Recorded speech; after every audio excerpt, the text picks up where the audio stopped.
Қайырлы күн достар, біз бүгін баялдыдан, яғни баклажаннан тағы да бір салат дайындайтын боламыз. Ол үшін кастрөлімізге аздаған су құйып, бір ас қасық тұз салып қоямыз. Каналыма тіркелмеген болсаңыздар, тіркеліп қойыңыздар, және де қоңыраушаны басып қоюды ұмытып кетпеңіздер. Сол кезде бірінші болып салып отырған видеоларымды көріп отыратын боласыздар. Алдағы уақытта Құдай қаласа балалар тағамдары, пайдалы тағамдар, және де әртүрлі тәттілер, дәмділер, салаттың түрлері, тағам түрлерінің барлығында салатын боламын. Жіберіп алмаңыздар. Біз баялдымызды, яғни баклажанымызды жақсылап аршып аламыз. Жуып тазалағаннан кейін аршып болған баклажанды осылай 3 бөлікке бөліп тігінен кесеміз. Сіздер дөңгелектеп кесіп қоймаңыздар, өйткені ол бір қайнатқанда өзінің формасын бұзып алуы мүмкін. Алдыңғы видеода өздеріңіз көрген боларсыздар, баялдыдан салат дайындаған болатынмын. Бұл да өте дәмді салаттардың бірі.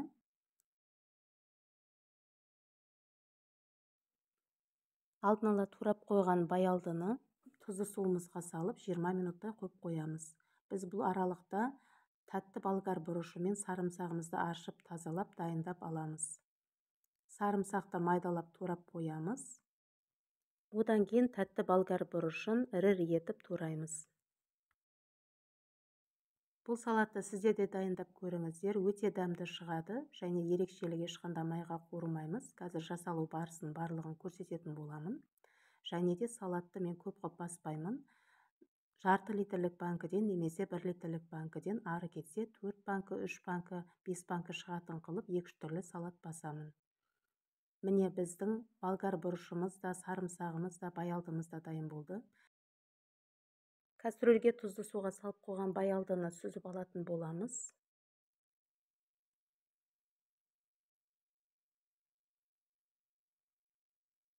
Кастрөлдің түбінде баялдыдан бөлінген су шығады, оны әрине төгіп тастаймыз да. Кастрөлімізге 1 литр су құямыз. Және 10-15 түйір қарабұрыш салдым. Егер сіздерде душистый горошек деген болады, иісін шығарып тұратын, сол болса соны салыңыздар. Менде ол таусылып қалған екен, сосын мен кәдімгі түйір қарабұрыш салдым. 5-6 лавр жапырағы, 1 ас қасық толтырып тұз және 1 ас қасық шекер, және жарты стаканнан сәл ғана асырып сұйық жемішке май, одан кейін жарты стакан алма сірке суын құйдым. Барлығын жақсылап араластырып, газдың ең қатты көзіне қойып қайнатамыз. Қалай қайнайды, солай біз турап қойған баялдымызды, болгар бұрыштарын, баялдыны 3 бөлікке бөліп, болгар бұрышын 3 бөлікке бөліп, осы суға салып, 1 минут ғана қайнатып сүзіп алатын боламыз. 1 минуттан артық ұстамаңыздар, өйткені езіліп кетеді, өйткені оның сыртынан да қайнататын боламыз. Осылайша баялдымызды 3 бөлікке бөліп, 1 минут қайнатып сүзіп алып, келесі кезекте болгар бұрышын 3 бөлікке бөліп, 1 минуттан қайнатып сүзіп аламыз. Соңында бұл маринатымыз сәл артылып қалады. Егер сіздер артылмасын десеңіздер, 1 литр су емес, жарты литр су ғана құйып, қайнатсаңыздар болады осы тәсілмен. Ол кезде маринат артылмайды, бірақ қоспасын өзгертпейсіздер. Сол 1 литр суға құйылады, салынатын заттарды дәл сөйтіп саласыздар. Бірақ ол кезде баялдыны да, болгар бұрышын да 3 бөлікке емес, 5-6 бөлікке бөліп салып алуларыңызға тура келеді. Судың мөлшері аз болғандықтан. Міне біздің болгар бұрышымыз да, баялдымыз да дайын болды. Әрқайсысын 1 минуттан қайнатып алдық. Ендігі кезекте алдын ала тазаланып жуылып қойылған банкілерімізге кезекпе-кезек саламыз. Бірінші баклажан, одан кейін болгар бұрышы.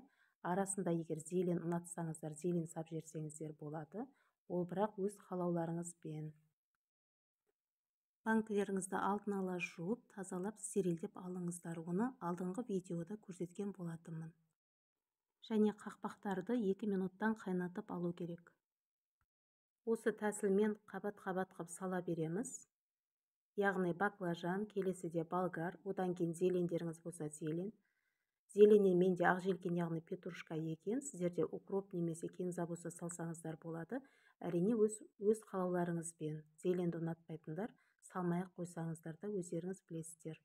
Барлығын өстіп қабат-қабат қойып, ас қасықтың көйлегімен сәл ғана бастырып, Осылайша біздің салатымызды салып шығатын боламыз. Және де егер сіздерде жарты литрлік банкі болса, дәл осы құраммен 8 банкі шығады, ал 1 литрлік банкімен 4 банкі шығады. Алдымен болгар бұрыштарын қайнатып алған маринадымызды банкілерге құйып шығамыз. Бетіне қақпақтарды қойып, кастрөліміздің түбіне майлы қойып, банкілерімізді орналастырамыз да, үстінен су құйып, қақпағын жауып, қатты отқа қойып, қайнауын күтеміз. Суы қайнағаннан бастап, жарты литрлік банкі болса 10 минут, ал 1 литрлік банкі болса 20 минутта жай отта қайнатып аламыз. Дайын болғаннан кейін қақпағын айналдырып жауып тастап, банкілерімізді төңкеріп қоямыз. Міне салатымыз дайын болды. Сіздер де дайындап көріңіздер. Ас болсын.